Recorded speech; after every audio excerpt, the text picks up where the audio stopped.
जड़े धनी लोक थे पाखे टंका पैसा धन संपत्तिर किसी अभाव न था। तो दिने से चाहिए जे गोटे बड़ बगीचा था से चाहिए कि से बगीचारे गोटे बगीचा को परिष्कार करके गोटे सुंदर मंदिर से करने। तो सी बहुत माने भल भल कारीगर मूल्य मानक सब डाकिले डाकी कहले जे जगह को सफासफी कर करके मंदिर तैयारी करबा कार्य आरंभ कर। तो मूल्य मैंने लगिगले से बगीचा को सफा कर गछ आणिकी सब काठ गंडी गुड़ा सब पकईदे से जगह को परिष्कार करके कारीगर मैंने धीरे धीरे काम आरंभ कले। तो सबुदिन से सकाल संध्या पर्यंत से बगीचा काम करती।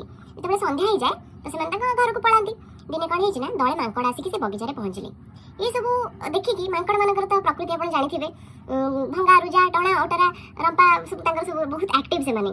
तो से कौन कले जे प्रकृति से सब नष्ट भ्रष्ट करदे से बगीचा को पूरा जहाँ सब जी कम होता सब भंगा रुजा करदे। भर गोटे मांकड़ था से निजक बहुत बुद्धिया भावे। तो से तार बहुत गर्व। से कौन कला ना देखला गोटे काठ गंडी एमती मेला होगी थुआई से कौन कला ना दौड़ी जाकि से काठ गंडी उपर बस पड़ा। देख समस्त डाकिला आस आस देख आस यहाँ हूँ मो सिंहासन मु तुम मान राजा आज ठार लांज जो लंबा लांजटा को से काठ गंडी मझे एमती झुलेदेला। सब माकड़ मैंने देखिए खुशी हेले ताली मारिक नाचिले।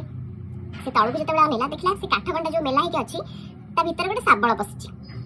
मन में डाउट आसला मो सिंहासन मझे गोटे शाबल रमती मुझे भी हवा देवी शाबलटा काढ़ीदेवी जाऊँगी।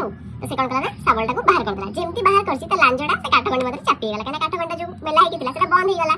तो लांजटा मझे चापी होगा बहुत जोर चिल्ला कष्ट है लांज को भिड़ा स्टार्ट कला। सब माकड़ मैंने लगी पड़े लांज भिड़े राति पाही सकाल होगला से लांजटा को बाहर कर पारानी क्षत विक्षत हो खंडिया खाबरा हो रक्ताक्त हो बिचरा मांकड़टी सकाल सकाल मरीगला।